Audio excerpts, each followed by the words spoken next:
감히 내 아들 밥을 엎어? 아들의 면회를 갔다가 눈앞에서 가혹행위를 목격한 어머니 사실.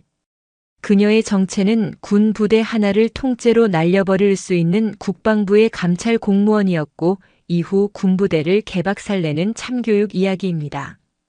구독과 좋아요를 해주시면 더 좋은 사연으로 보답하겠습니다. 강원도의 하늘은 유난히 높고 푸르렀다. 하지만 서울에서 강원도 양구로 향하는 한지수의 마음은 잿빛 구름처럼 무겁게 가라앉아 있었다. 아들 이로운.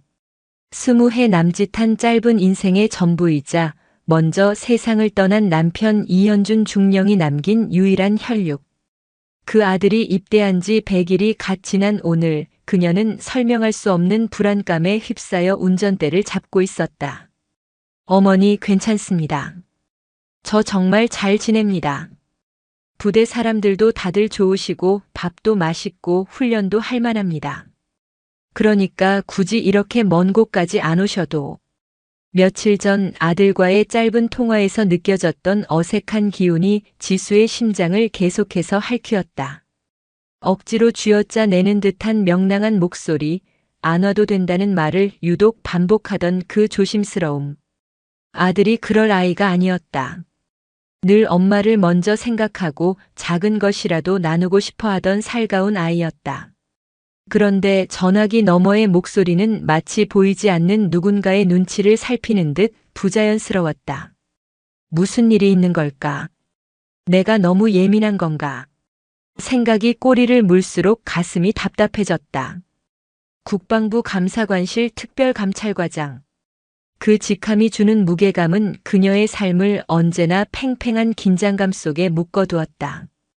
비리를 찾아내고 잘못된 것을 바로잡는 것이 그녀의 일이었다. 수많은 군인들의 비위를 다루며 단련된 그녀의 직감은 단 한 번도 틀린 적이 없었다. 그리고 지금 그 직감이 자신의 아들에게 무언가 좋지 않은 일이 생겼다고 비상경고를 울리고 있었다. 굽이진 산길을 몇 시간이나 더 달렸을까. 마침내 백두산라는 거대한 표지석이 눈에 들어왔다. 대한민국 육군 제21보병사단 통칭 백두산 부대. 한반도의 등줄기를 지키는 최전방 GOP 사단. 험준한 산악 지형과 혹독한 추위로 악명 높은 곳. 아들이 이곳에 자대 배치를 받았을 때 그녀는 군인의 아내이자 군 고위 공무원으로서 자랑스러워해야 마땅했지만 어미의 마음은 한없이 아려왔다. 면회 신청을 하고 잠시 기다리는 시간은 영겁처럼 길었다. 곧이어 면회소 문이 열리고 그리운 아들의 모습이 나타났다. 어머니. 로운이 달려와 그녀의 품에 안겼다. 하지만 지수는 아들을 끌어안는 순간 심장이 쿵 하고 내려앉는 것을 느꼈다. 앙상하게 마른 등, 힘없이 축 처진 어깨. 훈련이 고되겠거니 애써 스스로를 위로했지만 품에서 떨어진 아들의 얼굴을 본 순간 그녀의 얼굴에서 핏기가 가셨다. 볼살이 쏙 빠져 광대뼈가 도드라졌고 눈밑은 거무죽죽하게 그늘져 있었다. 하지만 무엇보다 그녀의 눈을 사로잡은 것은 아들의 왼쪽 뺨에 희미하게 남은 멍자국이었다. 교묘하게 머리카락으로 가리려 했지만 매서운 그녀의 눈을 피할 수는 없었다. 로우나 얼굴이 왜? 이거 넘어졌습니다. 훈련하다가 좀 금방 괜찮아질 겁니다. 로우는 어색하게 웃으며 시선을 피했다. 그 순간 등 뒤에서 우렁찬 목소리가 들려왔다. 어이, 이로운. 어머님 오셨는데 표정이 왜 그래? 활짝 웃어야지. 돌아본 곳에는 자신만만한 표정의 병장 한 명과 그를 따르는 상병 2명이 서 있었다. 병장의 군복에 박힌 이름은 마석두였다. 다부진 체격에 짧게 깎은 머리 서글서글하게 웃고 있었지만 어딘지 모르게 서늘한 기운이 느껴지는 눈빛이었다. 충성. 병장 마석두입니다. 로운이와 함께 생활하는 선임입니다. 어머님 여기까지 오시느라 고생 많으셨습니다. 마석두는 과장스러울 정도로 깍듯하게 경례를 붙였다. 그의 옆에 있던 상병들도 덩달아 허리를 숙였다. 아이고, 아닙니다. 우리 로운이 잘 챙겨주셔서 감사합니다. 지수는 본능적으로 경계심을 품었지만 사회인의 가면을 쓰고 미소로 화답했다. 챙겨주다니요, 당치도 않습니다. 로운이가 워낙 착하고 일을 잘해서 저희가 오히려 배우는 걸요. 부대 적응도 아주 잘하고 있습니다. 그렇죠, 이로운. 마석두가 로운의 어깨를 툭툭 치며 말했다. 로운은 그 손길에 움찔하며 거의 반사적으로 대답했다. 네, 그렇습니다. 지수는 그 미세한 떨림을 놓치지 않았다. 아들의 눈동자가 공포에 질려 있다는 것을 그녀는 알아차렸다. 어머님, 저희가 오늘 로운이랑 같이 좀 있어도 되겠습니까? 어머님께서 싸우신 맛있는 음식도 좀 얻어먹고 싶습니다. 마석두의 뻔뻔한 제안에 지수는 잠시 할 말을 잃었다. 하지만 아들이 곤란해질까 싶어 이내 평정심을 되찾고 싸온 음식을 풀었다. 정성껏 만든 불고기와 잡채, 각종 전과 과일이 테이블 위에 차려졌다. 음식이 차려지자마자 마석두와 그의 무리들은 개걸스럽게 달려들었다. 마치 며칠은 굶은 사람들 같았다. 지수는 아들을 위해 준비한 음식이지만 아들이 부대 생활을 편하게 할 수만 있다면 얼마든지 내어줄 수 있었다. 와, 어머님 음식 솜씨가 장난 아니십니다. 진짜 맛있습니다. 로운이는 좋겠다. 이런 어머님도 계시고. 그들은 연신 아첨을 떨며 음식을 입안 가득 밀어넣었다. 하지만 그들이 음식을 먹는 동안 정작 아들 로운은 거의 아무것도 먹지 못하고 있었다. 아니, 먹지 못하는 것이 아니라 먹을 수가 없는 것처럼 보였다. 마석두가 젓가락으로 불고기 한 점을 집어 로운의 입 앞에 내밀었다. 자, 로운아. 너도 먹어. 어머님이 널 위해 싸우신 거잖아. 그 행동은 다정해 보였지만 지수는 보았다. 마석두의 눈빛이 로운에게 감히 내가 먼저 손을 대? 라고 말하고 있는 것을. 로운은 마지못해 입을 벌려 고기를 받아 먹었다. 그 모습은 마치 주인이 던져주는 먹이를 받아먹는 동물 같아 지수의 가슴을 칼로 저미는 듯 했다. 우리 로운이 많이 먹고 힘내서 훈련 잘 받아야지. 안 그래? 마석두는 로운의 어깨를 주무르며 말했다. 하지만 그 손에는 조금씩 힘이 들어가고 있었고 로운의 얼굴은 고통으로 희미하게 일그러졌다. 이 모든 광경을 지켜보는 지수의 속은 시커멓게 타들어가고 있었다. 면회 시간 내내 마석두 일당은 로운의 곁을 떠나지 않았다. 지수가 아들과 단둘이 이야기할 틈을 조금도 주지 않았다. 그들은 시종일관 로운을 위하는 척 친한 선우임인 척 연기했다. 하지만 그 가증스러운 연극 속에서 지수는 아들이 보이지 않는 감옥에 갇혀 있다는 것을 깨달았다. 저들은 감시자였고 아들은 죄수였다. 면회 시간이 끝나고 지수는 차마 떨어지지 않는 발걸음을 옮겼다. 돌아가는 아들의 뒷모습은 금방이라도 부서질 것처럼 위태로워 보였다. 마석두는 마지막까지 손을 흔들며 외쳤다. 어머님, 안녕히 가십시오. 로운이는 저희가 잘 돌보겠습니다. 그 목소리가 지수의 귀에는 악마의 속삭임처럼 들렸다. 차에 올라탄 지수는 한참 동안 그 자리를 떠나지 못했다. 아들의 공포에 질린 눈, 희미한 멍자국, 앙상하게 마른 몸, 선임들 앞에서 부자연스럽게 굳어있던 표정. 조각난 파편들이 머릿속에서 하나의 끔찍한 그림으로 맞춰지고 있었다. 가혹행위. 그 단어가 뇌리를 스치는 순간 그녀는 온몸의 피가 차갑게 식는 것을 느꼈다. 아니, 믿고 싶지 않았다. 하지만 모든 정황이 그것을 가리키고 있었다. 그녀는 주먹을 불끈 쥐었다. 손톱이 손바닥을 파고드는 고통도 느껴지지 않았다. 지금껏 수많은 비리를 파헤치며 지켜왔던 냉철함과 이성은 사라지고 아들을 지키지 못할지도 모른다는 원초적인 공포와 저들을 향한 서늘한 분노가 온몸을 지배했다. 만약 내 예상이 맞는다면 그녀의 눈빛이 강철처럼 차갑고 단단하게 변했다. 너희들은 지옥을 보게 될 것이다. 지수는 더 이상 망설이지 않았다. 차를 돌려 부대 정문으로 향하는 대신 인적이 드문 갓길에 차를 세웠다. 그리고 익숙하게 암호화된 번호를 눌러 전화를 걸었다. 그녀의 목소리는 얼음장처럼 차가웠다. 나다. 지금부터 내가 말하는 것들 그림자처럼 움직여. 제21보병사단 백두산 부대다.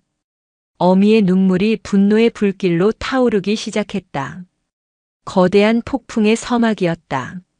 한지수가 떠난 후 이로운의 세계는 다시 지옥으로 변했다. 면회소에서 보였던 마석두의 인자한 미소는 흔적도 없이 사라지고 야차와 같은 형상이 그 자리를 대신했다.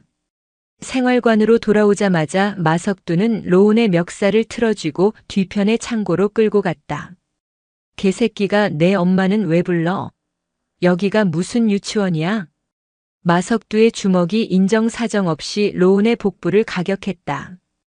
컥하는 신음과 함께 로운은 바닥에 쓰러져 가쁜 숨을 몰아쉬었다. 마석두와 함께 온 상병 2명은 비웃으며 그 모습을 내려다볼 뿐이었다. 병장님, 저 새끼 눈빛이 아직 살아있습니다. 그래? 그럼 죽여놔야지. 마석두는 군홧발로 로운의 옆구리를 걷어찼다. 뼈가 부서지는 듯한 고통에 로운의 눈앞이 아찔해졌다. 내 엄마가 싸운 그 음식 맛있더냐? 넌 그런 거 처먹을 자격 없어, 이등병 나부랭이가. 그들의 폭행은 집요하고 잔인했다. 그들에게 로운은 인격체가 아니었다. 그저 자신들의 스트레스를 풀고 권력을 확인하는 도구에 불과했다. 로운은 고통 속에서 의식을 잃지 않으려 안간힘을 썼다. 정신을 놓는 순간 더 끔찍한 일이 벌어질 것을 알기 때문이었다. 이 새끼 때문에 오늘 저녁 점호 끝나고 전원 집합이다. 이로운 이 새끼가 군기가 빠져서 선임들한테 폐를 끼친다고 전파해. 마석두의 말에 로운은 절망했다. 자신 때문에 다른 동기들과 선임들까지 고통받게 될 것이었다. 그는 부대 내에서 완벽한 고립과 배척의 대상이 될 터였다. 그것이 마석두가 원하는 그림이었다. 그날 저녁 식사 시간이 되자 지옥의 2번째 막이 올랐다. 로운이 식판에 밥과 반찬을 받아 자리에 앉자 마석두가 자연스럽게 다가와 그의 맞은편에 앉았다. 어디 맛 좀 볼까? 마석두는 자신의 수저로 로운의 식판에 있는 제육볶음을 전부 덜어갔다. 로운은 아무 말도 하지 못하고 고개를 숙였다. 이것은 이미 일상이 된 지 오래였다. 맛있는 반찬이 나오는 날이면 그의 식판은 언제나 마석두와 그 일당의 차지가 되었다. 야, 근데 오늘 국이 좀 싱겁지 않냐? 마석두는 멀건 김칫국을 한 숟갈 뜨더니 인상을 찌푸렸다.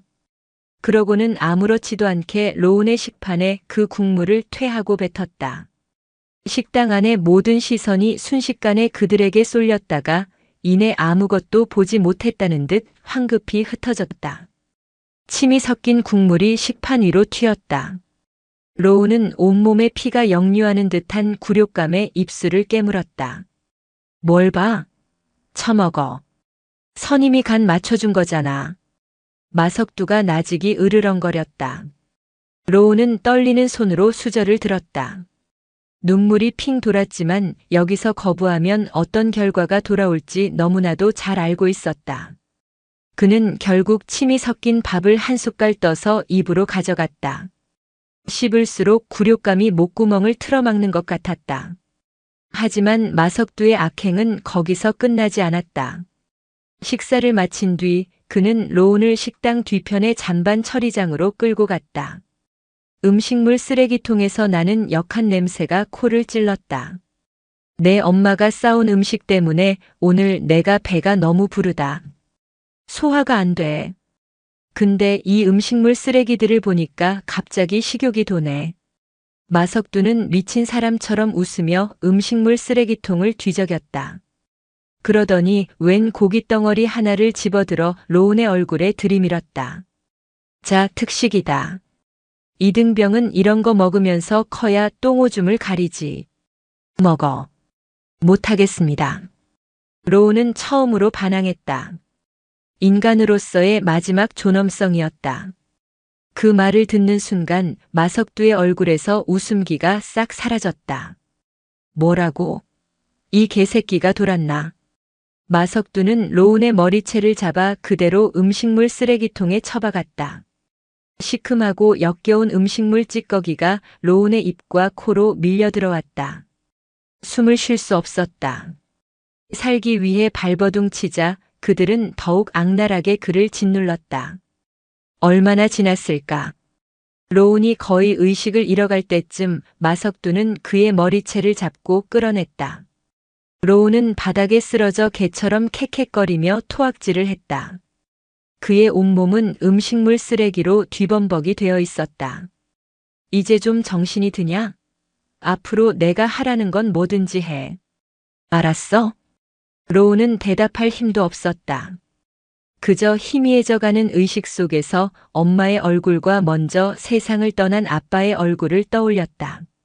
아빠, 저 너무 힘들어요. 아빠처럼 강한 군인이 되고 싶었는데. 한편 양구를 떠났던 한지수는 서울로 돌아가지 않았다. 그녀는 근처의 한적한 호텔에 방을 잡고 보이지 않는 거미줄을 치기 시작했다. 국방부 감사관실의 정보망이 총동원되었다. 그녀의 지시 한마디에 제21보병사단 내부의 정보들이 실시간으로 수집되기 시작했다. 그녀는 먼저 마석두 병장의 신상부터 샅샅이 털었다. 입대 전 행적, 복무 중의 평판, 그와 어울리는 무리들. 아니나 다를까 마석두는 입대 전에도 폭력 성향으로 여러 차례 문제를 일으켰던 요주의 인물이었다. 부대 내에서는 교묘한 방법으로 후임들을 괴롭히며 자신만의 왕국을 구축하고 있었다. 그 다음은 중대장 노태만 대위였다. 그의 인사 기록과 평판을 조회하자 무사한 일주에 사건 사고 은폐 경향이라는 평가가 눈에 띄었다. 그는 부대 내에서 일어나는 문제들을 해결하기보다는 조용히 덮어서 자신의 진급에 흠집이 가지 않게 하는 데만 혈안이 된 인물이었다. 마석두와 같은 문제 병사를 방치하고 심지어 묵인하며 자신의 편의를 도모했을 가능성이 매우 높았다. 과장님, 추가 정보 들어왔습니다.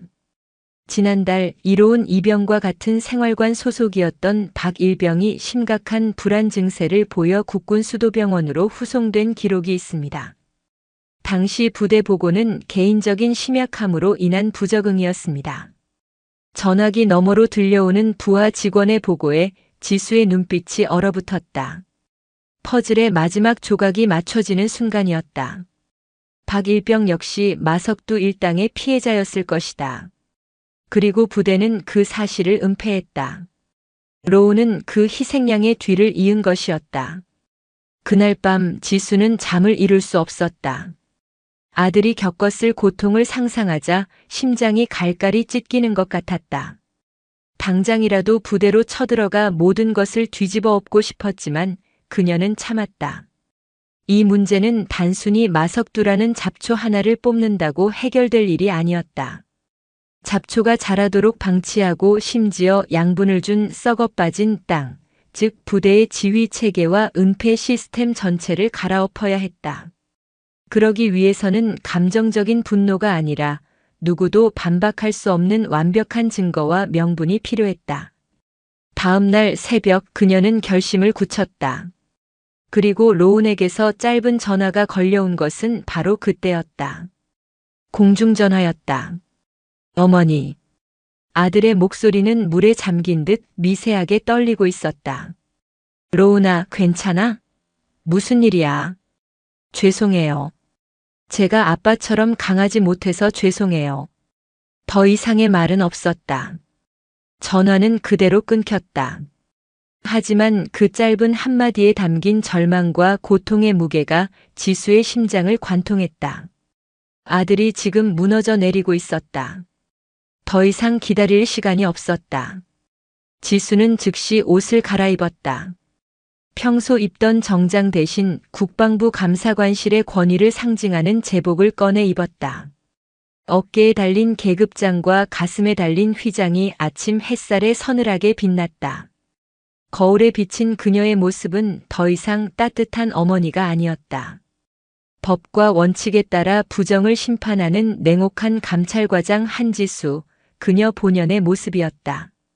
그녀는 자신의 팀에게 마지막 지시를 내렸다. 지금 즉시 21사단으로 출발한다. 사단 감찰부와 헌병대에는 내가 도착하는 즉시 정문에서 대기하라고 통보해. 보안 유지 철저히 하고. 오늘 백두산에서 피바람이 불 거다. 차가운 결의가 그녀의 눈동자에서 불꽃처럼 타올랐다. 가면 뒤에 숨겨진 추악한 진실을 만천하에 드러내고 아들의 고통을 몇십, 몇백 배로 되갚아줄 시간이었다. 한지수의 차량이 다시 제21보병사단 위병소 앞에 섰을 때 부대 전체에는 이미 보이지 않는 긴장감이 감돌고 있었다. 그녀가 탄 검은색 세단 뒤로는 국방부 감사관실에서 급파된 조사관들이 탄 차량들이 그림자처럼 따르고 있었다. 충성, 누구신지 여쭤봐도 되겠습니까? 위병소 근무를 서던 초병이 절도 있게 경례하며 물었다. 지수는 차창을 내리고 자신의 신분증을 제시했다. 신분증을 확인한 초병의 얼굴이 하얗게 질렸다. 국방부 로고와 함께 선명하게 박힌 서기관 한지수라는 이름. 그는 떨리는 손으로 인터폰을 들어 어딘가에 긴급히 보고했다. 잠시 후 사단 감찰참모와 헌병대장이 허둥지둥 달려나왔다. 그들의 얼굴에는 당혹감과 긴장감이 역력했다. 국방부 감사관실, 그것도 특별감찰과장의 예고 없는 방문은 사단 전체를 뒤흔드는 재앙의 전조와도 같았다.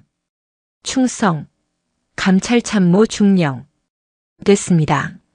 시간 없으니 바로 본론으로 들어가지. 지금 즉시 귀관들은 나를 따라 제영보병연대 영대대 영중대로 이동한다. 이동하는 동안 해당 중대의 모든 통신을 차단하고 병력 출입을 전면 통제하도록. 지수의 목소리는 한치의 감정도 싣지 않은 채 강철 같은 명령으로 울려 퍼졌다. 감찰참모와 헌병대장은 이유도 묻지 못하고 그저 복명복창할 뿐이었다. 지수의 차를 선두로 헌병대 순찰차와 조사 차량들이 먼지를 일으키며 연병장을 가로질렀다. 중대 막사 앞에 다다르자 때마침 중대장 노태만 대위가 어리둥절한 표정으로 달려 나오고 있었다. 그는 국방부에서 왔다는 말에 어렴풋이 사태의 심각성을 직감했지만 그것이 전날 면회를 왔던 이로운 어머니와 관련된 일이라고는 꿈에도 생각하지 못했다. 충성, 중대장 대위 노태만입니다. 무슨 일로? 노태만 대위. 지금부터 중대 전 병력 하던 모든 작업을 중지하고 즉시 막사 앞 연병장에 비상소집시키도록. 5분 준다. 지수는 노태만의 말을 잘랐다. 그녀의 서늘한 눈빛과 압도적인 기세에 눌린 노태만은 저도 모르게 경례를 붙였다. 알겠습니다. 곧이어 막사 전체에 비상벨이 울리고 욕설과 고함이 뒤섞이며 중대원들이 허둥지둥 연병장으로 뛰쳐나왔다. 그들 중에는 마석두와 그의 일당, 그리고 흙먼지를 뒤집어 쓴 채 초점 없는 눈을 한 이로운도 섞여 있었다. 로운은 연병장의 도열한 헌병들과 낯선 간부들을 보고 어리둥절한 표정을 지었다. 전 병력이 도열하자 지수는 천천히 그들 앞으로 걸어나갔다. 그녀의 시선은 한 명 한 명의 얼굴을 훑다가 마침내 마석두와 눈이 마주쳤다. 마석두는 그제야 지수를 알아보고는 순간적으로 얼굴이 굳었다. 하지만 이내 이로운 엄마가 무슨 빽을 썼나? 그래 봐야 중대장 선에서 끝나겠지라는 안일한 생각에 입꼬리를 살짝 비틀었다. 지수는 마석두의 오만한 표정을 읽고 속으로 차갑게 비웃었다. 중대장. 이로운 이병 앞으로. 노태만의 지시에 로운이 쭈뼛거리며 대열 앞으로 나섰다. 흑투성이 전투복, 잔뜩 겁에 질린 눈. 지수는 아들의 처참한 몰골에 끓어오르는 분노를 간신히 억누르며 물었다. 이로운 이병. 내가 누군지 아나? 어머니이십니다. 로운은 기어들어가는 목소리로 대답했다. 지수는 고개를 저었다. 아니, 여기서 나는 내 어머니가 아니다. 그녀는 천천히 자신의 직함과 이름을 밝혔다. 대한민국 국방부 감사관실 특별감찰과장 한지수 서기관이다. 그 말이 연병장에 울려 퍼지는 순간 공기가 얼어붙었다. 노태만 대위의 입이 떡 벌어졌고 그의 얼굴은 새하얗게 질려갔다. 다른 중대원들은 숨 쉬는 것조차 잊은 듯 했다. 그리고 가장 큰 충격을 받은 것은 마석두였다. 자신이 지옥 끝까지 괴롭히고 모욕했던 이등병의 어머니가 대한민국군 전체를 감찰하는 국방부의 핵심 고위 공무원이라니. 그의 머릿속이 새하얘졌다. 비웃음이 걸려있던 입꼬리는 경련을 일으켰고 온몸이 사시나무처럼 떨리기 시작했다. 지수는 그들의 반응을 차갑게 지켜보다가 헌병대장을 향해 고갯짓했다. 병장 마석두, 상병 최진혁, 상병 김도균. 세 사람 지금 즉시 가혹행위 및 직권 남용 혐의로 체포한다. 수갑 채워. 헌병들이 일사불란하게 움직여 마석두 일당에게 다가갔다. 억울합니다. 제가 뭘 잘못했습니까? 마석두는 마지막 발악을 했다. 하지만 헌병들은 그의 저항을 가볍게 제압하고 차가운 수갑을 양손에 채웠다. 철컥하고 수갑이 잠기는 소리는 그의 군 생활, 아니 인생의 종말을 알리는 소리처럼 섬뜩하게 울렸다. 그리고 중대장 노태만 대위. 지수의 시선이 노태만에게 향했다. 노태만은 온몸이 굳은 채 부들부들 떨고 있었다. 귀관은 직무유기 및 지휘감독 소홀 혐의로 지금부로 직위해제한다. 사단 감찰부로 인계할 테니 한 점 숨김없이 진술할 준비하도록. 과 과장님, 저는 정말 아무것도 몰랐습니다. 억울합니다. 노태만은 비굴하게 무릎이라도 꿇을 기세로 애원했다. 하지만 지수의 눈에는 일말의 동정심도 없었다. 몰랐다고. 몰랐다는 말로 내 책임이 사라질 것 같나? 내 놈의 무능과 방임이 한 병사의 영혼을 어떻게 짓밟았는지 지금부터 뼈저리게 느끼게 해주겠다. 지수는 아들 로운에게 다가갔다. 그리고는 그의 어깨에 묻은 흙먼지를 손으로 털어주었다. 그 작은 손길에 참고 참았던 로운의 눈에서 뜨거운 눈물이 폭포수처럼 쏟아져 내렸다. 괜찮다, 아들아. 이제 다 끝났어. 그것은 감찰과장이 아닌 오직 어머니로서 건네는 위로였다. 지수는 로운을 부축해 일으키며 연병장에 모인 모든 병사를 향해 선포했다. 지금부터 백두산 부대 제영보병연대 전 대대에 대한 특별병영 실태조사를 실시한다. 나는 오늘 이곳에 뿌리내린 모든 부조리와 악습을 전부 도려내러 왔다. 누구든 부당한 일을 겪었거나 목격했다면 주저하지 말고 내게 와서 말하라. 내 직위를 걸고 여러분의 목소리가 묵살되는 일은 결코 없을 것이다. 그녀의 선언에 웅성거리던 병사들의 눈빛이 조금씩 변하기 시작했다. 오랫동안 공포와 침묵 속에 갇혀있던 진실들이 강철 같은 그녀의 의지 앞에서 서서히 고개를 드는 순간이었다. 강철의 서곡이 울려 퍼지기 시작했다. 이것은 단순한 복수가 아니었다. 무너진 정의를 바로 세우고 아들과 같은 또 다른 희생자가 나오지 않도록 썩어빠진 군의 뿌리를 송두리째 뽑아내기 위한 한 어머니의 거룩한 전쟁의 시작이었다. 한지수의 특별병영 실태조사 선포는 백두산 부대 전체를 거대한 폭풍의 눈으로 몰아넣었다. 그녀가 임시로 마련한 조사본부 앞에는 끝이 보이지 않는 줄이 늘어섰다. 처음에는 서로의 눈치만 살피며 주저하던 병사들이었다. 그들의 몸에는 보이지 않는 공포의 족쇄가 채워져 있었다.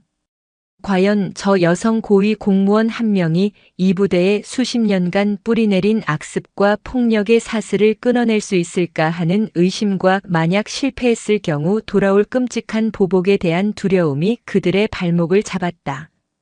첫 번째 침묵을 깬 것은 뜻밖에도 마석두에게 가장 심하게 괴롭힘을 당했던 병사 중 한 명이었다. 그는 로운의 바로 윗선임으로 마석두의 온갖 자비를 도맡아하며 인간 이하의 취급을 받던 인물이었다. 그는 떨리는 목소리로 입을 열었지만 한 번 터져나온 그의 절규는 봇물 터진 강처럼 막을 수 없었다. 마석두 병장은 단순한 폭력범이 아닙니다. 그는 악마입니다. 그의 증언은 충격적이었다. 폭언과 폭행은 일상이었고 PX에서 강제로 음식을 사오게 하거나 자신의 빨래와 청소를 떠넘기는 것은 애교 수준이었다. 그는 병사들의 월급을 상납받았고 휴가 나가는 병사들에게 특정 물품을 사오라고 강요했으며 이를 거부할 시에는 관심병사로 낙인 찍어 부대 생활을 불가능하게 만들었다. 그의 증언을 시작으로 닫혀있던 병사들의 입이 하나둘씩 열리기 시작했다. 그들의 목소리는 심연 깊은 곳에서 터져나오는 원혼의 울부짖음 같았다. 간부들은 병사들의 부식으로 매주 주말마다 회식을 벌였습니다. 김치와 밥만으로 끼니를 때운 적도 많습니다. 야간 훈련 기록은 전부 허위로 작성되었습니다. 실제로는 생활관에서 잠을 자거나 간부들은 관사로 퇴근했습니다. 보급품 창고의 물자들이 빼돌려지는 것을 목격했습니다. 탄약고 관리병인 제 동기는 그 사실을 알고 있다는 이유만으로 마석두 병장에게 창고에서 집단 구타를 당했습니다. 증언은 꼬리에 꼬리를 물고 이어졌다. 그것은 단순한 병영 부조리를 넘어 부대 전체가 거대한 비리의 온상임을 증명하는 생생한 기록이었다. 한지수는 모든 증언을 직접 들으며 하나도 놓치지 않고 기록했다. 그녀의 얼굴은 점점 더 차갑게 굳어갔지만 병사들을 대하는 눈빛만큼은 한없이 따뜻했다. 그녀는 증언하는 병사들의 어깨를 두드리며 약속했다. 용기 내주어 고맙다. 너희들의 그 용기가 헛되지 않도록 내가 모든 것을 바로잡겠다. 한편 별도의 조사실에서는 노태만 대위에 대한 신문이 진행되고 있었다. 그는 처음에는 정말 몰랐다. 나는 부임한 지 얼마 되지 않았다는 변명으로 일관하며 책임을 회피하려 했다. 한지수는 그런 그를 지켜보다가 서류 뭉치 하나를 그의 앞에 툭 던졌다. 작년 8월 귀관의 중대 소속이었던 박동진 일병. 극심한 불안 증세와 자해 시도로 국군 수도병원 정신과에 후송. 당시 중대 보고서에는 본인의 심약함과 가정불화로 인한 부적응이라고 기록되어 있더군. 노태만의 눈동자가 격하게 흔들렸다. 그런데 우리가 박 일병과 직접 면담한 결과 그는 마석두 병장으로부터 약 6개월간 지속적인 폭행과 금품 갈취에 시달렸다고 증언했다. 그리고 그 사실을 노태만 대위, 바로 당신에게 수차례 보고했다고 하더군.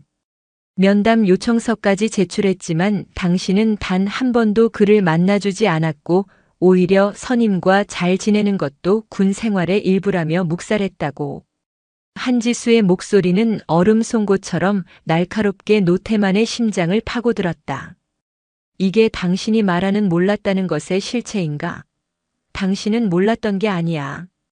알면서도 외면한 거지. 아니, 방조했지. 마석두 같은 놈들이 사고만 안 치고 부대를 조용히 장악해주면 당신은 그저 편하게 진급만 신경 쓰면 되니까. 틀렸나? 전곡을 찔린 노태만은 식은땀을 비오듯 쏟아내며 입술을 달싹였다. 그의 마지막 방어선이 무너져 내리는 순간이었다. 당신에게 2가지 선택지가 있다. 첫째, 끝까지 모르쇠로 일관하다가 직무유기, 직권남용, 위증, 가혹행위 방조 등 온갖 죄목을 뒤집어쓰고 불명예 전역과 함께 군사재판을 받는 것. 당신의 군인 연금은 물론이고 남은 인생 전체가 나락으로 떨어지겠지. 둘째, 지금이라도 당신이 알고 있는 모든 것을 털어놓는 것. 물론 당신의 죄가 사라지진 않겠지만 수사 협조를 통해 정상 참작의 여지는 만들어주지. 당신의 윗선에서 누가 이 모든 부조리를 묵인하고 조장했는지 그 이름들을 말해. 한지수는 그의 눈을 똑바로 응시하며 최후 통첩을 날렸다. 노태만은 한참을 고뇌하다 결국 무너져 내렸다. 내 대대장님께서 그의 입에서 나온 이름은 직속상관인 대대장 최민식 중령이었다. 최 중령은 부대의 각종 훈련 성과와 실적을 부풀리기 위해 예하 중대장들을 압박했고 그 과정에서 발생하는 병사들의 불만과 사고를 마석두와 같은 문제 병사들을 이용해 억눌러 왔다는 것이었다. 노태만은 그저 거대한 시스템의 작은 부품에 불과했다고 항변했다. 바로 그 시각 한지수의 조사 소식은 연대장을 넘어 사단장에게까지 보고되었다. 사단장인 박성준 소장은 관사에서 노발대발하며 책상을 내리쳤다. 국방부, 감찰과장이 여자라고. 일개 서기관 따위가 감히 내 구역에 와서 이 난리를 친단 말인가. 그는 즉시 연대장과 함께 지수의 조사본부로 향했다. 갑작스러운 사단장의 등장에 조사본부의 공기가 팽팽하게 당겨졌다. 한 과장, 도대체 이게 무슨 짓입니까? 사단장인 나에게 한마디 보고도 없이 일개 부대를 이렇게 헤집어 놓는 법이 어디 있소? 박성준 소장은 다짜고짜 고함을 치며 그녀를 몰아세웠다. 전형적인 군대식 문제 해결 방식이었다. 하지만 한지수는 눈 하나 깜짝하지 않았다. 박성준 소장님, 저는 지금 국방부 장관님의 직속 명령 계통에 따라 움직이고 있습니다. 이곳은 더 이상 소장님의 구역이 아니라 국방부 특별감찰 대상 구역입니다. 그리고 저는 일개 서기관이 아니라 이 조사의 전권을 위임받은 책임자입니다. 그녀는 자리에서 일어나 박 소장과 조금도 밀리지 않는 기세로 맞섰다. 또한 소장님께 보고를 드리지 않은 이유는 이 조사의 대상에 소장님 역시 포함될 수 있기 때문입니다. 뭐라고? 사단 내에서 이런 끔찍한 인권 유린과 비리가 버젓이 자행되고 있었다는 것은 지휘관인 소장님의 책임이 결코 가볍지 않다는 뜻입니다. 지금부터는 제 조사에 협조하시거나 아니면 방해 행위로 정식 입건되시거나 둘 중 하나를 선택하셔야 할 겁니다.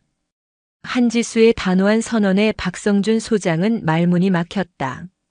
군 경력 수십 년 동안 감히 누구도 자신에게 이렇게 정면으로 맞선 인물은 없었다. 그는 분노로 얼굴이 시뻘개졌지만 국방부 직속이라는 그녀의 말이 가진 무게감 때문에 더 이상 아무것도 할 수 없었다. 사단장이 아무런 힘도 쓰지 못하고 물러나는 모습을 본 병사들 사이에서는 조용한 환호성이 터져나왔다. 그들에게 한지수는 부패한 권력에 맞서는 정의의 화신처럼 보였다. 심연 속에 잠겨있던 목소리들이 하나로 모여 진실이라는 거대한 파도를 만들어내고 있었다. 그 파도는 이제 중대와 대대를 넘어 사단 전체를 집어삼키려 하고 있었다. 한지수는 그 파도의 가장 높은 곳에서 더 깊고 어두운 심연을 향해 나아갈 준비를 하고 있었다. 특별감찰은 걷잡을 수 없이 확대되었다. 노태만 대위와 최민식 중령의 자백, 그리고 수많은 병사들의 증언을 토대로 한지수의 조사팀은 21사단 전체에 만연한 비리의 실체를 파헤쳐 나갔다. 그것은 마치 썩은 고목의 껍질을 벗겨내자 그 속에서 꿈틀거리는 수만 마리의 벌레들을 발견한 것과 같았다. 단순한 병영 부조리를 넘어 군납 비리, 유류 빼돌리기, 가짜 훈련을 통한 예산 횡령 등 각종 범죄의 정황이 속속들이 포착되었다. 특히 특정 방산업체와 건설업체가 사단에서 발주하는 모든 계약을 독점하고 있다는 사실이 드러났다. 서류상으로는 완벽한 공개 입찰이었지만 실제로는 특정 업체의 일감을 몰아주기 위한 교묘한 장치들이 곳곳에 숨겨져 있었다. 한지수는 이 거대한 비리 네트워크의 정점에 사단장 박성준 소장이 있을 것이라 직감했다. 하지만 그는 달코 다른 노장이었다. 모든 서류에서 자신의 흔적을 교묘하게 지웠고 모든 책임은 예하부대 지휘관들에게 떠넘길 준비가 되어 있었다. 결정적인 증거, 즉 그를 올가맬 스모킹 건이 필요했다. 조사팀이 며칠 밤낮으로 회계 장부와 계약 서류 더미에 파묻혀 있을 때 한지수의 직통 전화벨이 울렸다. 발신자 표시 제한. 그녀는 불길한 예감에 휩싸이며 전화를 받았다. 한지수 과장인가? 수화기 너머에서는 중후하면서도 사람을 꿰뚫어 보는 듯한 날카로운 음성이 들려왔다. 낯선 목소리였지만 그 안에 담긴 권위와 오만함은 보통 인물이 아님을 짐작게 했다. 누구십니까? 나? 글쎄, 대한민국 군을 걱정하는 예비역이라고 해두지. 듣자 하니 젊은 여장부께서 백두산 꼭대기에서 큰 칼을 휘두르고 있다던데 맞아? 남자는 비꼬는 듯한 투로 말했다. 용건만 말씀하시죠. 용건은 간단해. 그쯤에서 멈추라는 거야. 애들 장난 같은 구타 사건 하나 가지고 사단 전체를 뒤집어 놓으면 군의 사기는 누가 책임지나? 북한 놈들이 제일 좋아할 일이야. 사단장 목 하나 친다고 군이 깨끗해질 것 같아? 당신 같은 이상주의자들이 군을 망치는 거야. 국가의 안보는 강한 훈련과 투명한 시스템에서 나오는 것이지 비리를 덮는다고 지켜지는 게 아닙니다. 그리고 이건 애들 장난이 아니라 한 젊은이의 인생을 망가뜨린 중범죄입니다. 한지수는 한치의 물러섬도 없이 맞받아쳤다. 수화기 너머에서 남자의 낮은 웃음소리가 들려왔다. 여전히 뻣뻣하군. 당신 남편 이현준 중령도 당신처럼 그렇게 뻣뻣했지. 그 순간 한지수의 심장이 얼어붙었다. 남편의 이름이 그자의 입에서 나오는 순간 이 모든 사건이 단순한 군 비리가 아님을 직감했다. 내 남편을 어떻게 아십니까? 알다마다. 아주 유능하고 정의로운 장교였지. 하지만 너무 곧아서 부러졌어. 때로는 대의를 위해 작은 것을 희생할 줄도 알아야 하는데 말이야. 당신도 그 전철을 밟고 싶지 않다면 지금이라도 얌전히 서울로 올라가. 이건 충고야. 당신 누구야? 지수가 소리쳤지만 전화는 그대로 끊겼다. 뚜뚜 하는 단조로운 신호음이 그녀의 귓가를 맴돌았다. 온몸에서 식은땀이 흘렀다.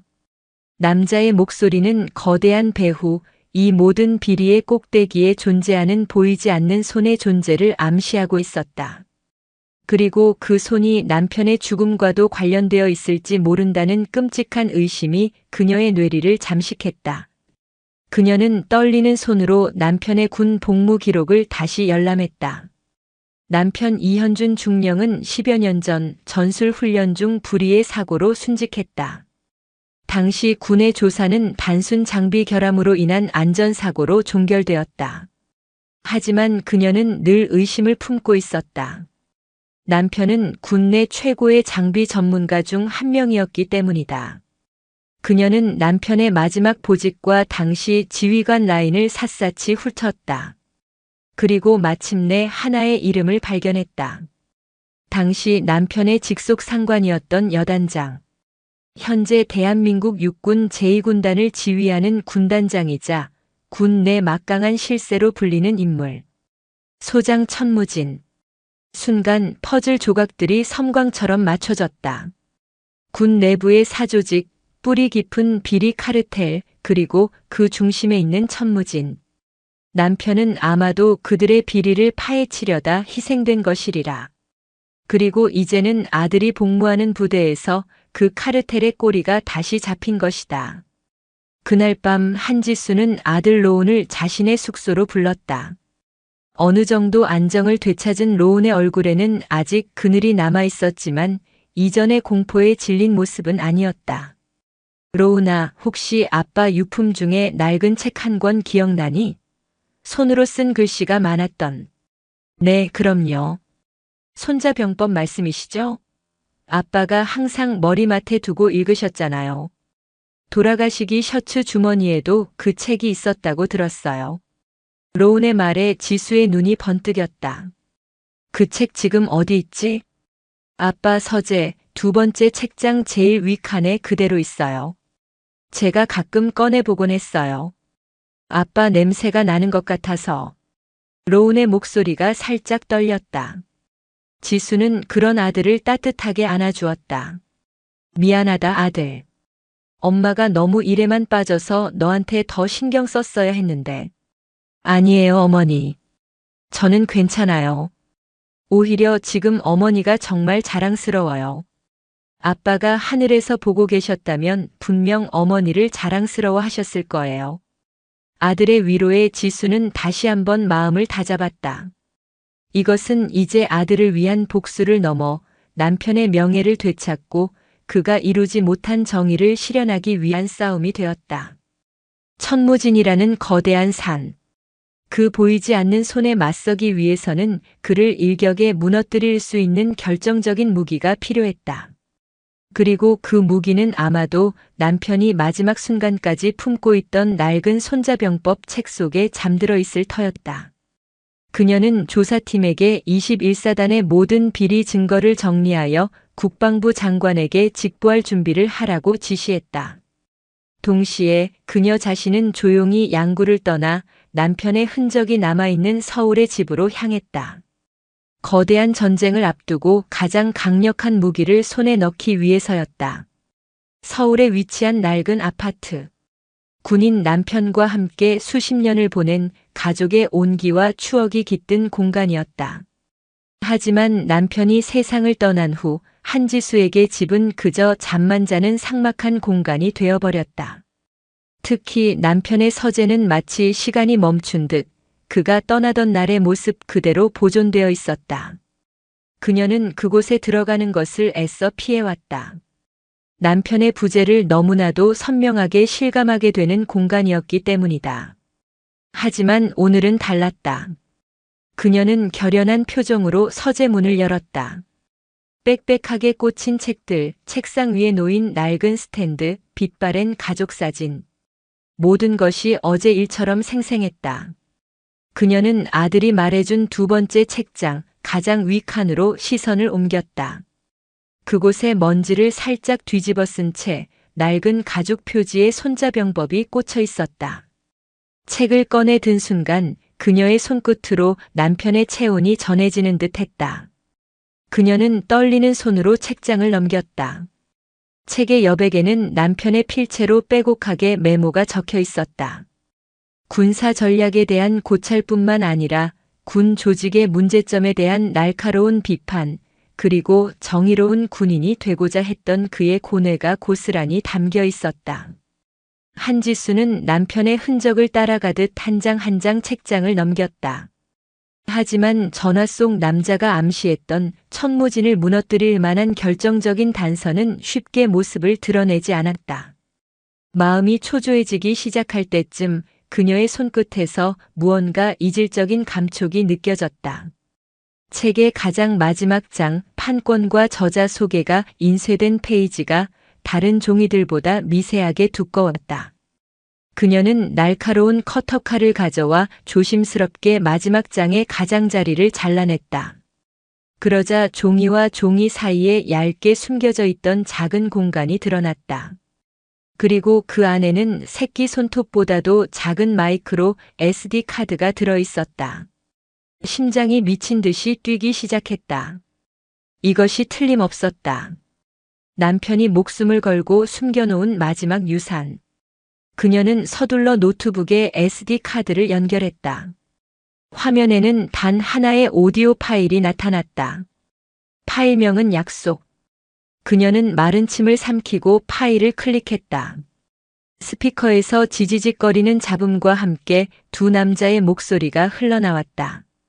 한 명은 젊은 시절 남편의 목소리였고 다른 한 명은 의심할 여지 없이 며칠 전 그녀에게 협박 전화를 걸어왔던 바로 그 남자 천무진의 목소리였다. 녹음된 대화의 내용은 상상을 초월했다. 천무진 이현준 소령. 자네는 머리가 너무 좋아. 그리고 너무 깨끗해. 그래서 이 흙탕물 같은 군대에서 살아남기 힘든 거야. 내 손을 잡아.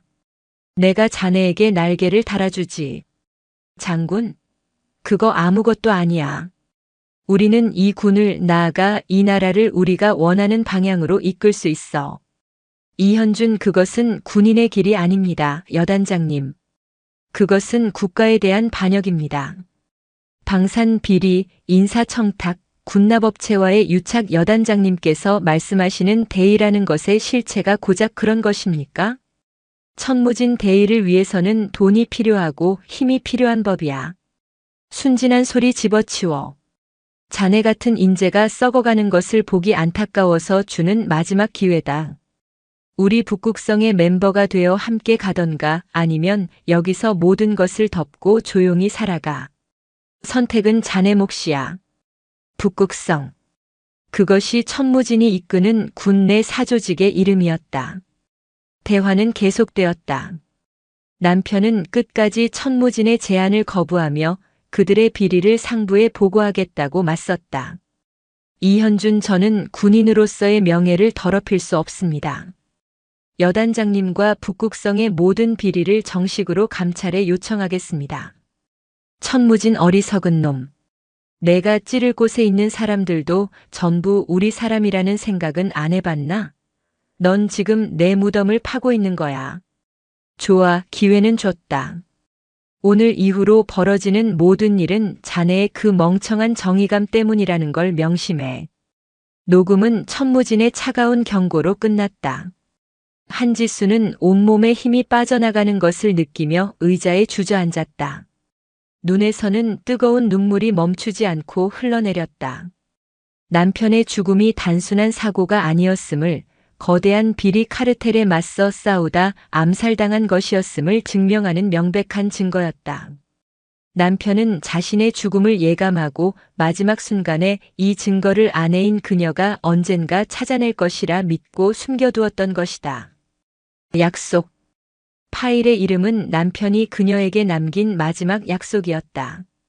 자신이 시작한 이 싸움을 끝내달라는, 정의를 바로 세워달라는 피 맺힌 약속. 바로 그 순간 천무진의 반격이 시작되었다. TV 뉴스 속보에 한지수의 이름이 오르내리기 시작했다. 단독 국방부 한지수 과장, 아들 부대서 과잉 감찰 논란, 사적 감정 개입 의혹. 천무진이 자신의 언론 인맥을 총동원해 여론전을 시작한 것이다. 한지수를 아들의 복수를 위해 권력을 남용하는 부도덕한 공무원으로 몰아가려는 비열한 수작이었다. 그녀의 휴대폰에는 국방부 상급자들의 질책과 우려가 담긴 전화가 빗발치기 시작했다. 한 과장, 지금 이게 어떻게 된 일이야? 당장 조사 중단하고 복귀해. 하지만 한지수는 더 이상 흔들리지 않았다. 오히려 천무진의 비열한 공격은 그녀의 투지를 더욱 불태웠다. 그녀는 남편의 목소리가 담긴 SD 카드를 손에 꽉 쥐었다.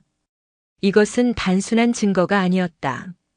남편의 영혼이자 그녀의 갑옷이었다. 그녀는 자신에게 전화를 건 감사관에게 차분하지만 단호한 목소리로 말했다. 감사관님, 걱정 끼쳐드려 죄송합니다. 하지만 저는 복귀할 수 없습니다. 이 시간부로 제 모든 직위를 걸고 제21보병사단 비리 사건을 넘어 군 전체를 뒤흔들 북극성이라는 이름의 반역 조직을 소탕하고자 합니다. 그리고 그 증거 제가 가지고 있습니다. 전화기 너머의 침묵. 한지수는 자신의 책상 위에 놓인 남편의 사진을 바라보았다.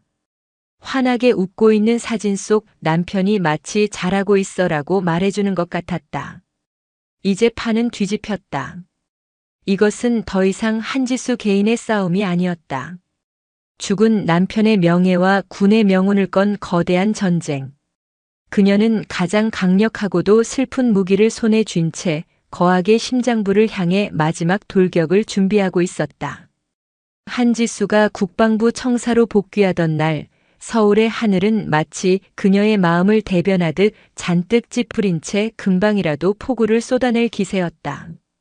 청사 로비를 가로지르는 그녀의 발걸음은 평소와 같이 당당했지만 주변의 공기는 그 어느 때보다 차갑고 무거웠다.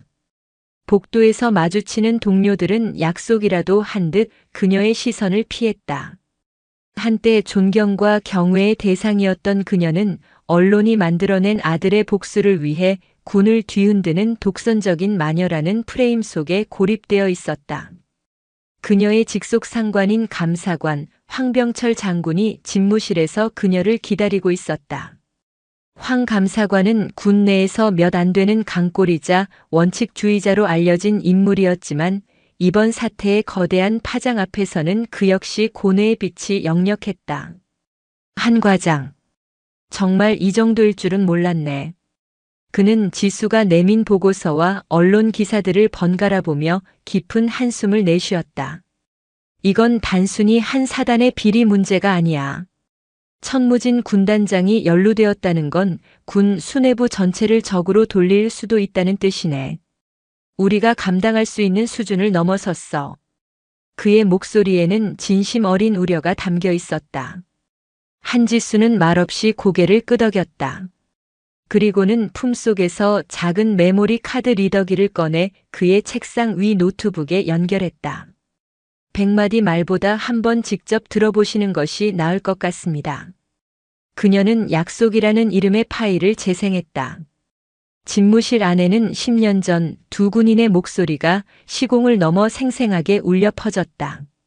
천무진의 오만하고 회유에 가득 찬 목소리, 그리고 그에 맞서는 남편 이현준의 강직하고 청렴한 목소리.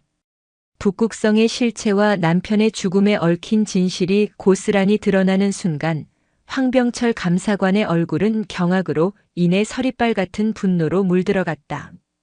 이런 천인공노할 놈들. 녹음이 끝나자 그는 떨리는 손으로 마른 세수를 했다. 군인으로서 평생을 바쳐 지켜온 명예와 자부심이 송두리째 부정당하는 듯한 참담함이 그의 온몸을 덮쳤다. 고 이현준 중령이 그렇게 외로운 싸움을 하고 있었을 줄은 같은 군복을 입고 있었다는 것이 부끄럽군. 그는 자리에서 일어나 한지수의 어깨에 손을 얹었다. 그의 눈빛은 더 이상 흔들리지 않았다. 한 과장. 미안하네. 자네를 잠시나마 의심했던 것을 용서하게. 이제부터 자네는 혼자가 아닐세. 이 늙은 군인도 자네와 함께 싸우겠네. 군의 명예를 더럽히는 저 반역자 놈들을 모조리 단죄하기 위해서라면 내 남은 군 생활 전부를 걸지. 든든한 아군을 얻은 순간이었다. 황 감사관의 지지는 천군만마와도 같았다. 바로 그날 오후 한지수는 자신의 사무실에서 21사단에서 확보한 증거 자료들을 정리하고 있었다. 그때 비서가 다급한 목소리로 인터폰을 했다. 과장님, 천무진 군단장님께서 과장님을 뵙겠다고 찾아오셨습니다. 올 것이 왔다고 생각했다. 그는 절대 전화나 부하를 통해 압력을 넣는 수준에서 그치지 않을 터였다. 직접 그녀를 대면하여 굴복시키려 할 것이 분명했다. 들여보내세요. 잠시 후 사무실 문이 열리고 산처럼 거대한 위압감을 풍기며 천무진이 모습을 드러냈다. 그는 전투복이 아닌 각 잡힌 장군 정복 차림이었다. 가슴에는 온갖 훈장이 번쩍이고 있었지만 그 모습이 오히려 역겹게 느껴졌다. 허락도 없이 찾아와서 미안하군, 한지수 과장. 아니, 이현준 중령의 아내라고 불러야 하나? 그는 비아냥거리며 사무실 안으로 들어와 소파에 거만하게 주저앉았다. 군단장식이나 되시는 분께서 일개 서기관의 사무실까지 직접 행차하시다니 영광입니다. 무슨 용무십니까? 한지수는 자리에서 일어나지도 않은 채 서류에서 눈을 떼지 않고 차갑게 물었다. 그녀의 태연한 태도에 천무진의 눈썹이 살짝 꿈틀거렸다. 용무는 간단해. 지금이라도 멈추라는 소리 하러 왔어. 당신이 양구에서 뭘 했는지, 지금 뭘 하려는지 다 알아. 당신 남편처럼 어리석게 굴지 마. 당신은 아직 젊고 아들도 있잖아. 그의 목소리는 부드러웠지만 그 안에는 날카로운 칼날이 숨겨져 있었다. 아들을 언급하는 순간 한지수의 눈빛이 맹수처럼 번뜩였다. 그녀는 들고 있던 펜을 탁 소리나게 내려놓고 자리에서 일어났다. 그리고는 천무진의 앞으로 다가가 그의 눈을 똑바로 마주 보았다. 내 아들 이름 당신 같은 사람의 더러운 입에 오르내릴 이름이 아닙니다. 하, 용감하군. 좋아, 솔직하게 말하지. 당신이 가진 거 그거 터뜨려봤자 당신만 다쳐. 세상은 당신이 생각하는 것처럼 정의롭지 않아. 지금 21사단 조사 덮고 조용히 물러나. 그럼 당신 아들 남은 군 생활 왕처럼 지내게 해주지. 당신 자리도 지금보다 더 높은 곳으로 옮겨주겠어. 이건 거래야. 그것은 회유이자 마지막 경고였다. 하지만 한지수는 코웃음을 쳤다. 거래? 당신은 지금 당신의 목숨을 구걸하고 있는 겁니다. 천무진 소장. 그리고 당신이 한 가지 착각하고 있는 게 있는데. 그녀는 천무진의 귀에 들릴 듯 말 듯 한 목소리로 속삭였다. 저는 당신이 누구인지 그리고 당신이 이끄는 그 역겨운 사조직의 이름이 무엇인지도 알고 있습니다. 북극성 맞죠? 북극성이라는 단어가 나오는 순간 천무진의 얼굴에서 처음으로 여유가 사라졌다. 그의 동공가 미세하게 흔들렸다. 그는 한지수가 단순히 남편의 죽음에 대한 의심만으로 움직이는 것이 아님을 자신의 핵심을 꿰뚫고 있음을 깨달았다. 내 놈이 어디까지 아는지가 궁금합니까? 그럼 이것도 알려드리죠. 한지수는 그의 면전에 대고 10년 전 녹음 속 그의 목소리를 그대로 흉내내어 의조렸다. 어리석은 놈. 내가 찌를 곳에 있는 사람들도 전부 우리 사람이라는 생각은 안 해봤나? 넌 지금 내 무덤을 파고 있는 거야. 어떻습니까? 기억나십니까? 당신이 내 남편에게 남긴 마지막 말이었습니다. 천무진의 얼굴이 하얗게 질리다 못해 시퍼렇게 변해갔다. 그는 자리에서 벌떡 일어섰다. 감추고 있던 야수의 본성이 드러나는 순간이었다. 내년이 감히. 내년 하나 죽이는 건 일도 아니야. 내 아들놈과 함께 조용히 사라지게 해주마. 마음대로 하십시오. 하지만 내가 죽으면 당신의 모든 죄악이 담긴 판도라의 상자가 대한민국 전체에 열리게 될 겁니다. 당신은 더 이상 장군이 아닙니다, 천무진. 당신은 그저 군복을 입은 살인자이자 반역자일 뿐입니다. 그리고 당신의 심판의 날은 이제 얼마 남지 않았습니다. 한지수는 그의 폭언에도 조금도 위축되지 않고 오히려 그의 패배를 선언했다. 그녀의 눈은 더 이상 한 여인의 눈이 아니었다. 그것은 남편의 원한과 수많은 희생자들의 눈물을 머금고 거하게 심장을 꿰뚫어버릴 준비가 된 사자의 눈이었다. 천무진은 분노로 부들부들 떨며 한동안 그녀를 노려보다가 결국 아무 말도 하지 못하고 돌아서서 사무실을 나갔다. 쿵 하고 닫히는 문소리는 마치 용의 심장에 첫 번째 균열이 가는 소리처럼 들렸다. 한지수는 그가 사라진 문을 한참 동안 응시했다. 이제 주사위는 던져졌다. 돌아갈 수 없는 전쟁이 시작된 것이다. 천무진과의 정면 충돌 이후 한지수는 한치의 망설임도 없이 행동에 나섰다. 황병철 감사관의 전폭적인 지원 아래 그녀는 국방부 장관에게 정식으로 대면 보고를 요청했다. 사안의 중대성을 직감한 장관은 모든 일정을 취소하고 즉시 그녀를 호출했다. 국방부 장관 집무실. 벽면에는 역대 장관들의 초상화가 걸려 있고 창문 너머로는 서울의 전경이 한눈에 들어오는 대한민국 국방의 최고 심장부였다. 장관 신성철 대장은 책상에 앉아 굳은 표정으로 한지수를 맞았다. 그는 군 내부의 신망이 두터운 인물이었지만 동시에 냉철한 현실주의자였다. 한 과장, 보고는 받았네. 하지만 솔직히 믿기지가 않는군. 천무진 장군이 군 내 사조직의 수괴라니 만약 이게 사실이라면 우리 군은 창군 이래 최대의 위기를 맞게 되는 걸세. 그의 목소리에는 깊은 고뇌가 서려 있었다. 이 사건을 공개하는 순간 군에 대한 국민의 신뢰는 바닥으로 떨어질 것이고 안보에도 심각한 공백이 생길 수 있었다. 장관님, 저 역시 이 사실이 거짓이기를 바랐습니다. 하지만 제가 가진 증거는 명백합니다. 한지수는 준비해 온 자료들을 테이블 위에 펼쳐놓았다. 21사단의 병영 부조리 실태 보고서부터 시작해 군납 비리와의 연결고리, 그리고 마침내 북극성의 존재를 암시하는 각종 정황 증거들을 조목조목 설명했다. 그리고 마지막으로 그녀는 남편이 남긴 녹음 파일을 재생했다. 집무실 안에는 무거운 침묵만이 흘렀다.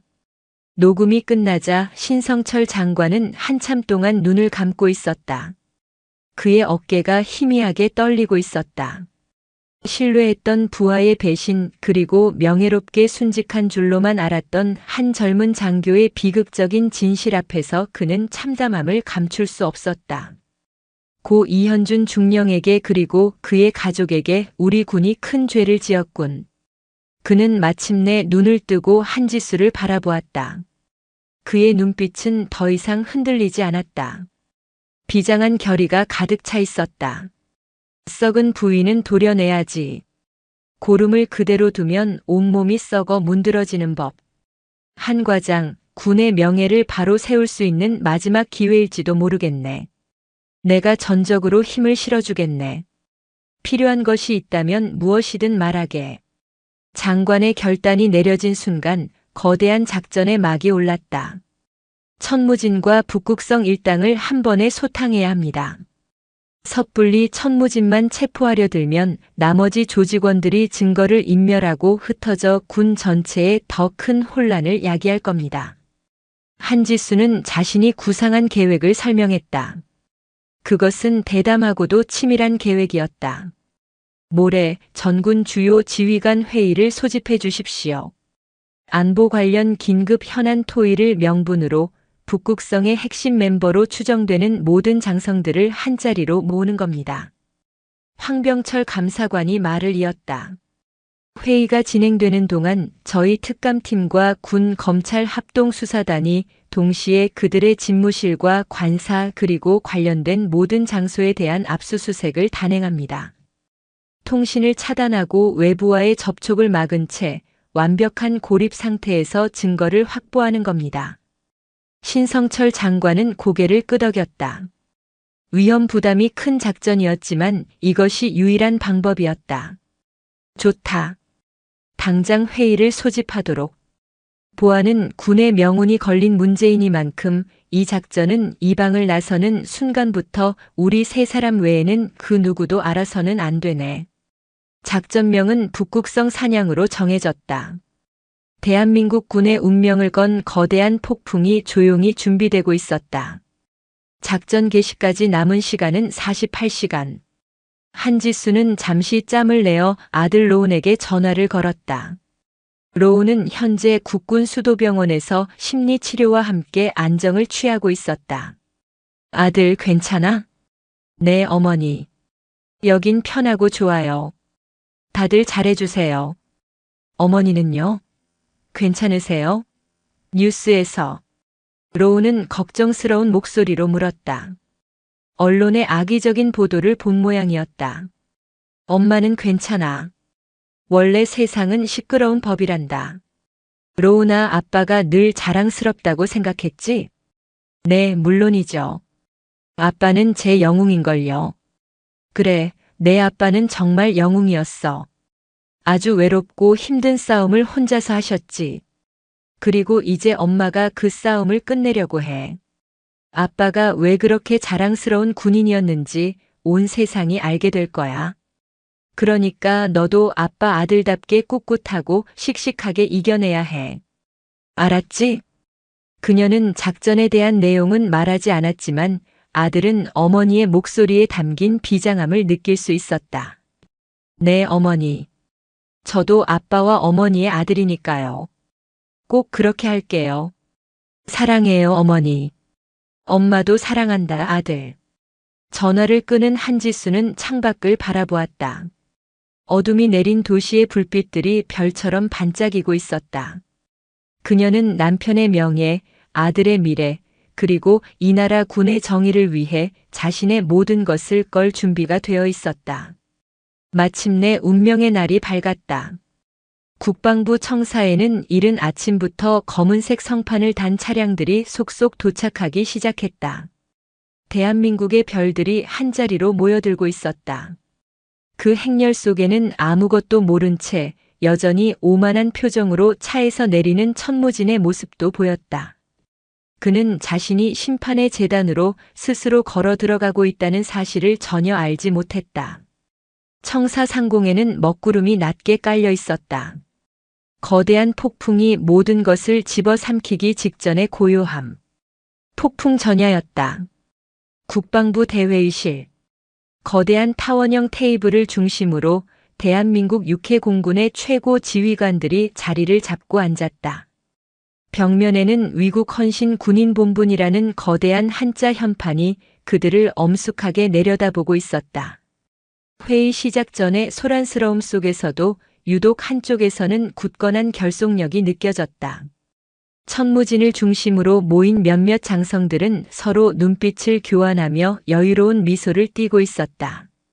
그들이 바로 북극성의 핵심 멤버들이었다. 정각이 되자 회의실의 육중한 문이 열리고 신성철 국방부 장관이 입장했다. 그런데 그의 뒤로 황병철 감사관과 한지수 과장이 그림자처럼 따라 들어섰다. 예상치 못한 인물들의 등장에 회의실 안은 순간 정적에 휩싸였다. 특히 한지수를 발견한 천무진의 눈빛에는 당혹감과 함께 살기가 스쳐 지나갔다. 신성철 장관은 의장석에 앉아 마이크를 켰다. 그의 목소리는 회의실 전체를 압도할 만큼 낮고 무겁게 울려 퍼졌다. 오늘 긴급히 주요 지휘관 회의를 소집한 것은 북한의 도발이나 작전 계획을 논의하기 위함이 아닙니다. 장군들은 의아한 표정으로 서로를 쳐다보았다. 장관은 계속해서 말을 이었다. 우리 군의 심장부에 국가의 근간을 좀먹는 악성 종양이 자라나고 있다는 사실을 확인했기 때문입니다.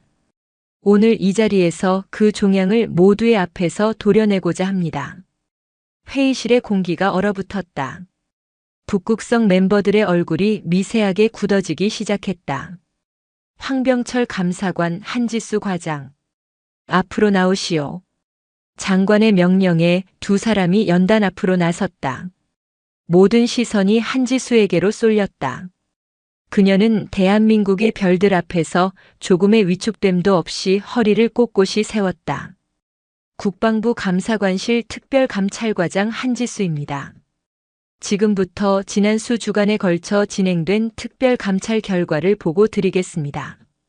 그녀는 21사단에서 시작된 병영 부조리 사건부터 시작해 그것이 어떻게 군납 비리와 횡령으로 이어졌는지를 담담하지만 힘있는 목소리로 보고했다.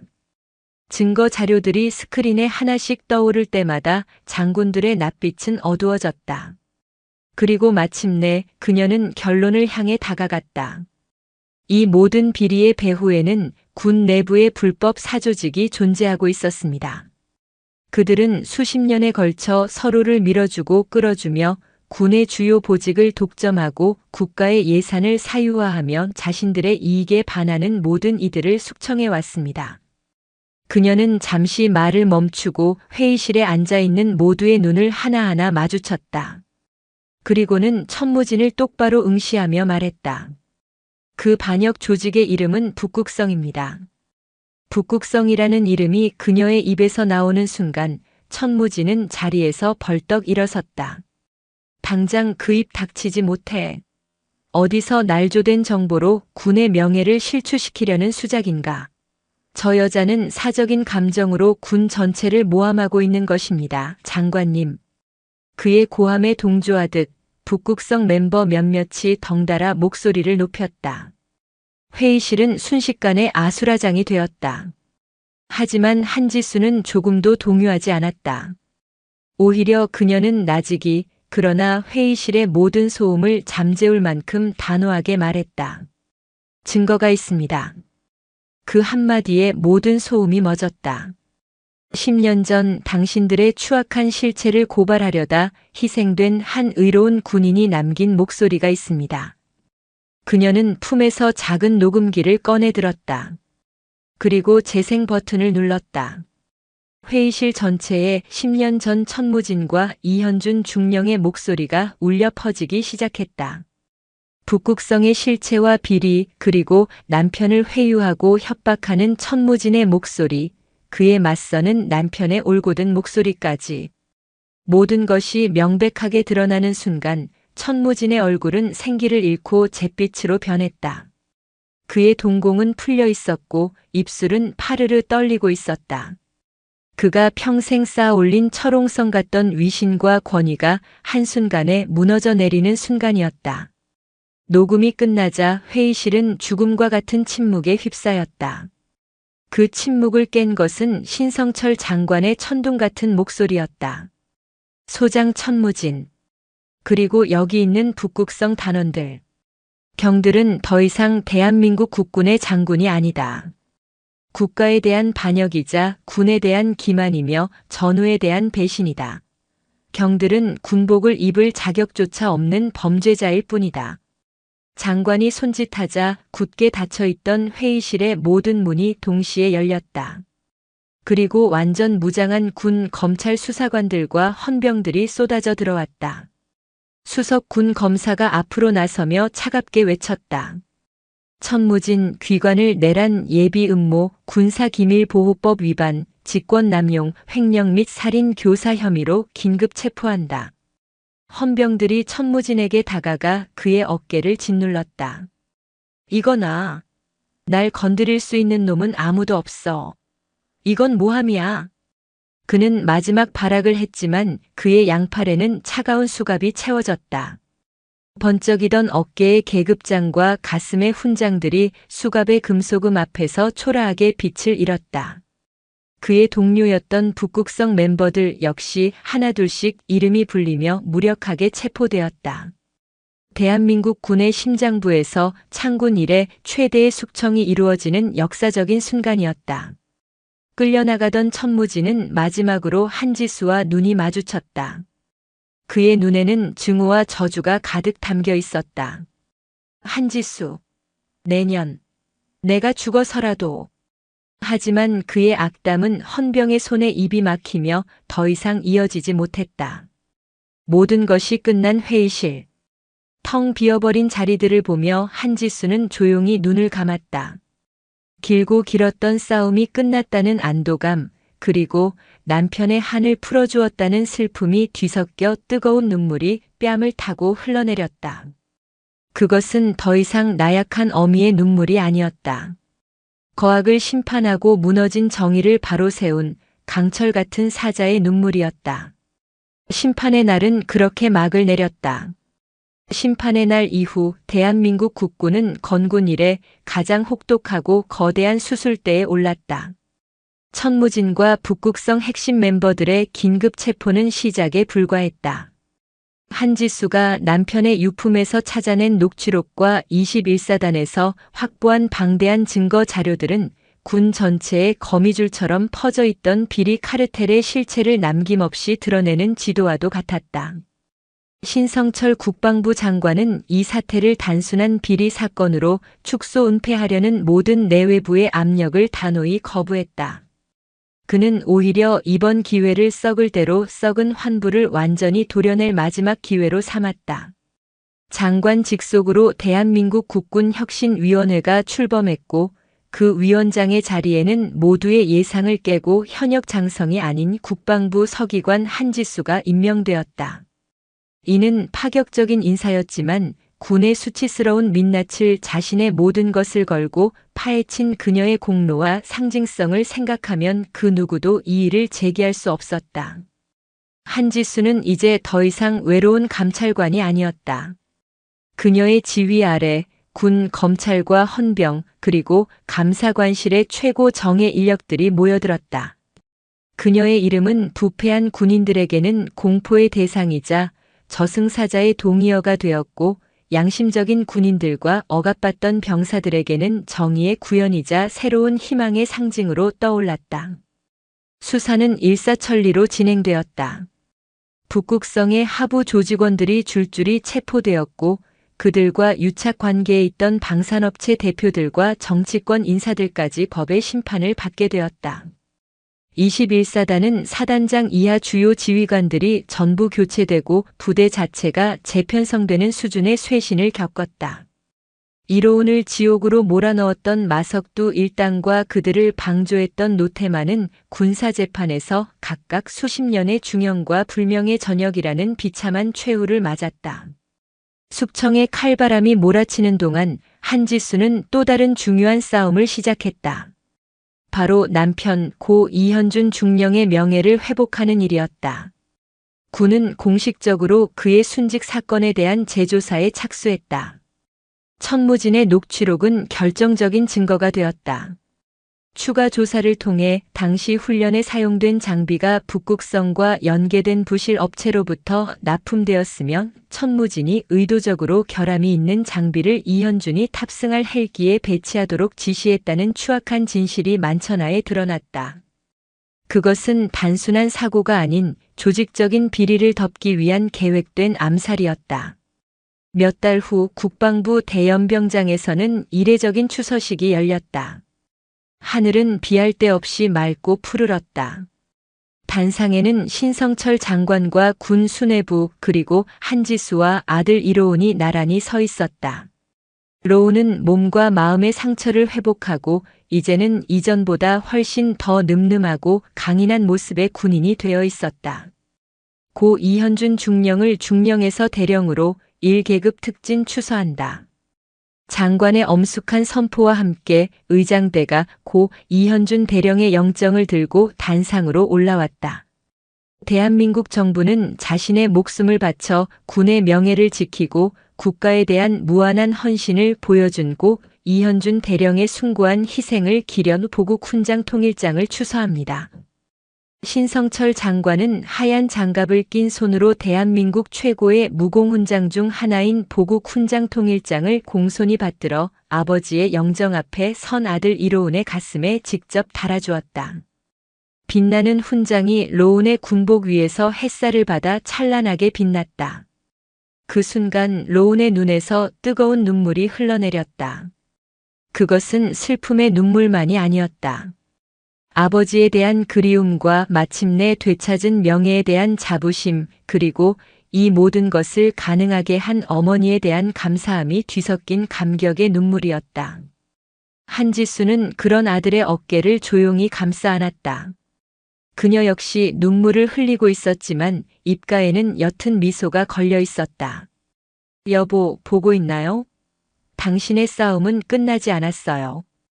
이렇게 수많은 사람들의 가슴 속에 살아 숨쉬고 있어요.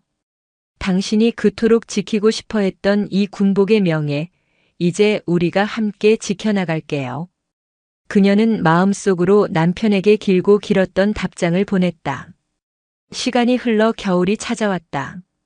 대한민국을 떠들썩하게 했던 북극성 게이트는 서서히 역사의 한 페이지로 정리되고 있었고, 군은 한지수가 이끄는 혁신위원회의 주도 아래 뼈를 깎는 개혁을 통해 조금씩 신뢰를 회복해가고 있었다. 첫눈이 하얗게 내리던 어느 주말, 한지수와 휴가를 나온 이로운은 함께 서울 동작동 국립현충원을 찾았다. 소복하게 쌓인 눈은 세상의 모든 소음과 상처를 감싸주는 듯 고요하고 평화로웠다. 두 사람은 수많은 비석들을 지나 가장 전망 좋은 곳에 새롭게 자리 잡은 남편의 묘비 앞에 섰다. 대한민국 육군 대령 이현준의 묘. 이전과는 비교할 수 없이 선명하고 당당하게 새겨진 이름 아래에는 그의 공적을 기리는 문구와 함께 보국 훈장 통일장이 새겨져 있었다. 한지수와 로운은 준비해온 하얀 국화꽃 한 다발을 묘비 앞에 조용히 내려놓았다. 차가운 비석에 손을 댄 한지수의 눈가에 다시금 물기가 어렸다. 엄마, 이제 아빠도 편안하시겠죠? 로운이 나직이 물었다. 그럼. 분명히 그러실 거야. 하늘에서 우리 로운이 이렇게 늠름하게 군복 입고 서 있는 모습을 보시면서 아주 자랑스러워하고 계실걸. 아니에요. 아빠는 엄마를 더 자랑스러워 하실 거예요. 엄마가 없었다면 아무것도 바뀌지 않았을 테니까요. 두 사람은 한참 동안 말없이 서로의 온기에 기댄 채 묘비를 바라보았다. 남편이자 아버지였던 한 남자의 고독했던 싸움, 그리고 그 싸움을 이어받아 승리로 이끈 아내와 그 모든 고통을 이겨낸 아들. 세 사람의 시간은 비로소 이곳에서 하나가 되어 평온을 찾고 있었다. 로운아. 한지수가 아들의 어깨를 다독이며 말했다. 내가 겪었던 그 끔찍한 일들 평생 상처로 남을 수도 있겠지. 엄마는 그게 제일 미안하다. 아니에요, 엄마. 물론 힘들었어요. 하지만 이젠 괜찮아요. 그 일을 겪으면서 저는 아빠가 왜 그렇게 이 군복의 명예를 소중히 여기셨는지 알게 됐어요. 이 군복 안에는 저처럼 누군가의 소중한 아들, 아버지, 형제들이 있어요. 그들을 지키는 것이 진짜 군인이라는 걸 깨달았어요. 로운의 목소리에는 더 이상 어둠의 그늘이 없었다. 그는 고통을 이겨내고 스스로 성장해 있었다. 저 남은 군 생활 누구보다 최선을 다해서 마칠 거예요. 그리고 전역한 뒤에도 아빠와 엄마처럼 제가 있는 자리에서 이 나라를 지키는 사람이 될래요. 한지수는 아들의 대견한 모습에 울음 섞인 미소를 지었다. 그녀는 아들을 잃을 뻔했던 지옥 같은 시간을 지나 이제 세상 가장 든든한 동지를 얻었다. 그래, 우리 함께 지켜나가자. 내 아빠가 목숨 바쳐 사랑했던 이 나라 그리고 이 군을. 모자는 서로를 마주보며 희미하게 웃었다. 하얀 눈송이가 그들의 어깨 위로 끊임없이 내려와 쌓이고 있었다. 그것은 마치 하늘에 있는 이현준 대령이 자랑스러운 아내와 아들에게 보내는 따뜻한 위로이자 축복의 인사처럼 느껴졌다. 북극성은 졌지만 그 자리에 두 개의 새로운 별이 떠올랐다. 서로를 비추며 대한민국을 지켜나갈 그 별들은 그 어떤 어둠 속에서도 결코 길을 잃지 않을 터였다. 사자의 눈물은 이제 모두 그치고 그 자리에는 강철보다 단단하고 겨울 햇살보다 따뜻한 사랑과 다짐만이 남아 빛나고 있었다. 오늘도 인생지의 말씀을 잘 들어주셔서 감사합니다.